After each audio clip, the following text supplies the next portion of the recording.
All right. In the previous class, in the previous session, you have learnt about parallel plate capacitor, expression for parallel plate capacitor, what are the factors on which it depends, and how can you increase the capacity of parallel plate capacitor. उसके बाद हम एक simple सी चीज़, एक छोटा सा topic रह गया था उसमें, पैरेलल प्लेट कैपेसिटर का एक्सप्रेशन है C is equal to epsilon naught A by D. C is equal to epsilon naught A by D.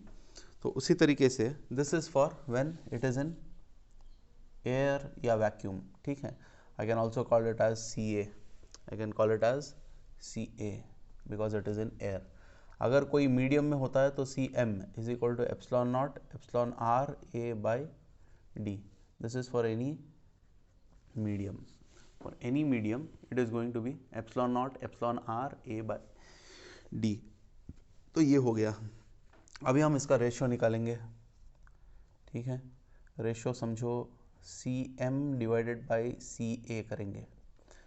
Second equation divide by first. Epsilon naught epsilon R A by D whole divided by epsilon naught A by D. D and D cancelled, A and A cancelled, epsilon naught cancel, you will get epsilon R. CM by CA is equal to epsilon R. This is the relation for relative permittivity in terms of capacitance. It is the ratio of capacitance of a capacitor in any medium to the capacitance of a capacitor in air. That is your relative permittivity. इससे पहले भी epsilon R के लिए हमने और relations मालूम थे हमें. Epsilon R was FA by FM if you remember. And CM by CA अभी मिला है. उसके बाद एक और भी मिला था epsilon naught epsilon M is equal to epsilon naught epsilon R से epsilon R is epsilon M by epsilon naught. तो इतने रिलेशंस मिल गए आपको एप्सिलॉन के. I repeat, epsilon R relative permittivity is FA by FM from first chapter, CM by CA over here and also equal to EM by E naught, epsilon M by epsilon naught. I hope that is clear. तो अच्छा, FA by FM है, क्या हम electric fields का ratio भी ले सकते हैं? E is equal to 1 by 4 pi epsilon naught Q by R square है, तो हम EA बाई EM भी लिख सकते हैं वेयर इलेक्ट्रिक फील्ड का रेशियो. लेकिन वो सिलेबस में आपको बताया नहीं गया. ये 3 रेशियोज बताए गए हैं. I hope this is clear.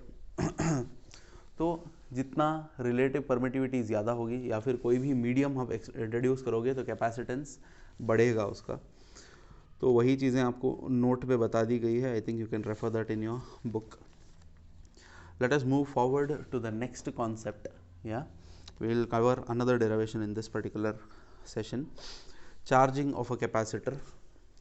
पहले चार्जिंग ऑफ अ कैपेसिटर सीखना है, उससे हम सीखेंगे expression for energy stored in a capacitor. Expression for energy stored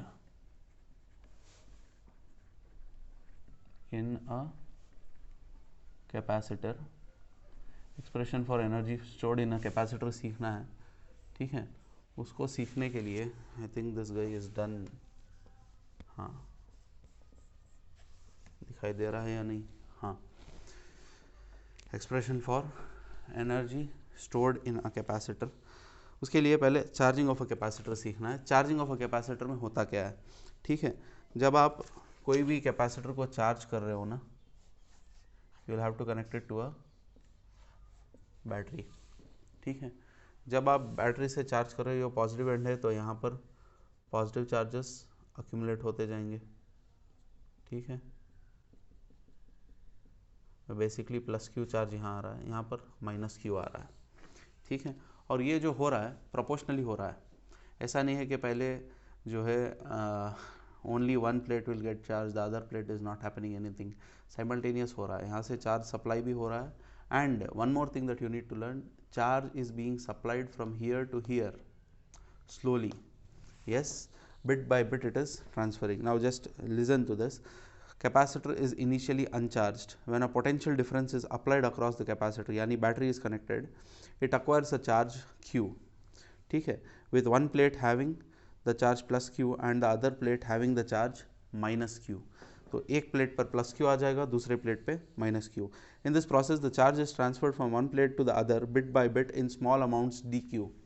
यानी एक प्लेट से दूसरी प्लेट को स्मॉल चार्जेस डी क्यू के हिसाब से ट्रांसफ़र होता रहेगा, डी क्यू के हिसाब से चार्ज जो है ट्रांसफ़र होता रहेगा। This process of transferring of charge in the capacitor requires work done और एनर्जी स्पेंट। जाहिर सी बात है, चार्ज को ट्रांसफ़र होने के लिए कोई ना कोई काम करना चाहिए। वो काम कौन कर रहा है? बैटरी कर रही है, ठीक है। This is done by the battery at the expense of its stored chemical energy, यानी बैटरी के अंदर एनर्जी होती है ना, केमिकल एनर्जी। सो वो एनर्जी स्पेंड होकर चार्जेस को एक जगह से दूसरी जगह ट्रांसफ़र कर रही है। तो टोटल वर्क डन और energy spent in transferring the charge from zero to Q, पहले प्लेट ज़ीरो पर थी, अब बाद में जाकर प्लस क्यू को आ गई, ठीक है, is stored as electrostatic potential energy. यानी जो भी वर्क पोटेंशियल बैटरी करेगी वो वर्क स्टोर होगी as potential energy in the plates, ठीक है। वो एनर्जी को निकालना हो तो बैटरी को हटा देंगे, ठीक है, बैटरी को हटाकर ग्राउंड को लगा देंगे, अर्थ को लगा देंगे, तो पूरी एनर्जी जो भी स्पेंड हुई थी यानी इसका पोटेंशियल तमाम वापस अर्थ को चला जाएगा। अर्थ एक ऐसी चीज़ है जो एनर्जी को ले भी सकता है और चार्जेस को ले भी सकता है और चार्जेस को दे भी सकता है। I hope it is clear till there. Now इसी कॉन्सेप्ट को लेकर अब हम expression for energy stored in a capacitor करेंगे। 5 मार्क का एक डेरिवेशन है ये, 5 मार्क इम्पॉर्टेंट, ठीक है। तो सेम है, एक कैपेसिटर को लेंगे, ठीक है, एक बैटरी को कनेक्ट करेंगे, प्लस माइनस, यहाँ पर क्या आएगा? प्लस होगा इधर तरफ, यहाँ पर माइनस होगा, ठीक है। तो यहाँ पर हम कहेंगे प्लस क्यू, यहाँ पर कहेंगे minus Q. That is all that is there to it. Yes, and this is your potential V, the battery. I hope it is clear. चाहिए कनेक्टेड होना चाहिए, मिट गया हाथ से, डन। तो सबसे पहले तो इसका एक पॉइंट लिख लेंगे। When a battery is connected across an uncharged capacitor, when a battery is connected across an uncharged capacitor, the charge transfer from one plate to another plate in small amounts dq, ठीक है। तो पहले capacitor था, अनचार्ज था, उसको एक battery लगाई, battery लगाते ही small amount of charges transfer होने लगे इनसे dq, ठीक है। अब हम कोई एक मिडिल सिचुएशन लेते हैं, यानी चार्जिंग हो रहा है, शुरू हो चुका है, कंप्लीटली चार्ज नहीं हुआ है और कंप्लीटली ज़ीरो भी नहीं है। चार्जिंग के मौके पर कोई बीच में एक टाइम ले रहे हैं, समझो कि for example capacitor is taking say for example 2 seconds to completely charge, 2 seconds. तो 0 to 2 सेकेंड्स में, 0 सेकेंड में क्या है, कैपेसिटर इज अनचार्ज्ड, 2 सेकेंड्स में कंप्लीटली चार्ज्ड। तो फिर हम कोई भी एक इन मिडिल सिचुएशन ले रहे हैं, जैसे 0.5 सेकेंड या फिर 1 सेकेंड, ठीक है। तो सबसे पहले क्या लिखोगे? सबसे पहले तो वही कि अनचार्ज के वाला, when a battery is connected across an uncharged capacitor, the charge transferred from one plate to another plate in small amounts dq, in small amounts dq. Then consider an intermediate situation, consider an intermediate situation when the charges on the plate q and charges on the plate are q and minus q, ठीक है। एक intermediate situation ले ली। at this stage, यानी at any instant, कोई भी instant in between में potential difference, या potential difference क्या होगा? Potential difference is V dash ले लेंगे उसे। पोटेंशियल डिफरेंस क्या होगा? पोटेंशियल डिफरेंस होगा उस टाइम पे कितने चार्जेस हैं डिवाइडेड बाय कैपेसिटी क्या है, या C equals Q equal CV use किया था, उसी को लिखा है, ठीक है। So this is your equation number 1, V dash equals Q by C। कोई भी इंटरमीडिएट पोजीशन लेकर पहले इक्वेशन मालूम कर लेंगे कि कैसे चेंजेस हो रहे हैं, उसके बाद वर्क को इंटीग्रेट करेंगे तो हमें मिल जाएगा, ठीक है। अब इंटरमीडिएट सिचुएशन में potential differences V dash equals Q by C, where C is the capacitance, Q is the charge at that instant, ठीक है। Now let dq be the extra charge transferring, ठीक है। let dq be the extra charge transferred, ठीक है। let dq be the extra charge transferred, then work done to transfer this charges, work done to transfer dq is, can I say dw? Work done to transfer this charge is dw.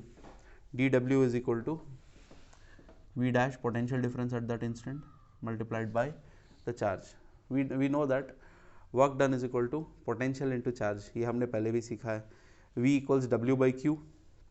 v equals w by q कहाँ से आ रहा है ये? v equals w by q उसी से आ रहा है. v equals w by q, so w equals v into q, dw equals v times dq. ठीक है, तो ये आपका हो गया second equation. Second equation and one first equation को आप देख रहे हो, तो D W equals V dash की जगह पर हम लिख सकते हैं Q by C times D Q. Q by C times D Q. I hope it is clear till here. तो ये आपका इक्वेशन बन गया. इक्वेशन 3 जो है, अब यहाँ पर हमने पहचान लिया है कि कितने वर्क करने से कितना चार्ज ट्रांसफ़र हो सकता है. ठीक है, I have got the equation for work. So for small amount of charge, this is the small amount of work done, that is the small amount of potential energy. Now if I just integrate this, I'll get the total work. ठीक है, I'll get the total work. तो उसको मैं यहीं पर कर देता हूँ. Therefore total work done to transfer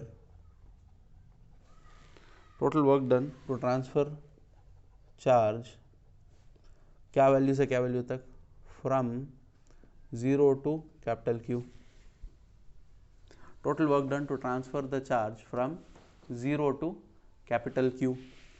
0 to capital Q क्यों? क्योंकि इनिशियली कैपेसिटर वॉज एट 0, यानी नो चार्जेस, 0 था पोटेंशियल. उससे लेकर चार्जेस को हमें प्लस Q तक चार्ज करना है, तो इसलिए 0 to plus Q. From 0 to plus Q. ठीक है, ये चार्ज के वैल्यूज हैं, इंटरमीडिएट चार्ज के. Q equal 0 to Q equals plus Q. ठीक है, तो उसका वैल्यू आपको क्या आएगा, यहाँ पर कर लेते हैं. Is it visible this part of the board? Okay, तो क्या होगा ये? W is equal to integral 0 to capital Q times dw. 0 to capital Q times dw. ठीक है, तो ये क्या हो जाएगा? इंटीग्रल dw हो जाएगा capital W is equal to integral 0 to Q times dw का इक्वेशन क्या है नीचे? Q by C times dw.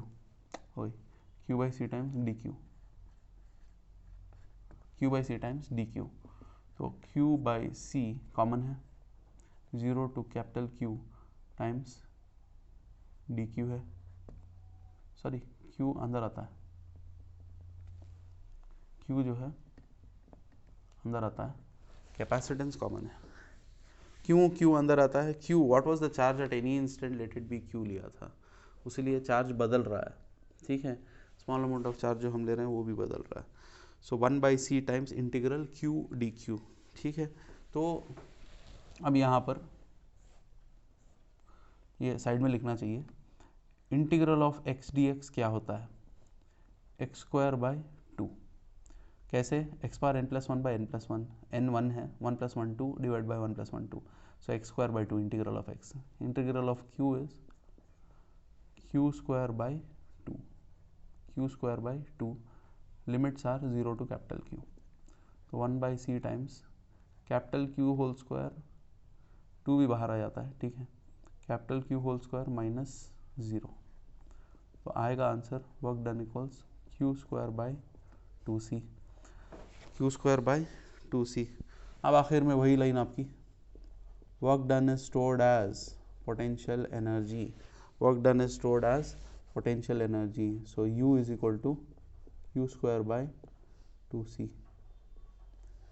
U is equal to Q square by 2c. I repeat the working mathematical part once again. Derivation repeat कर देते हैं. पहले consider a capacitor connected to a battery. ठीक है, when शुरू में क्या लिखते हो? When a battery is connected across a uncharged capacitor, the charge transferred from one plate to another plate in small amounts dq. Consider an intermediate situation at any instant. The potential difference will be V dash equals Q by C. The charge at that instant is Q.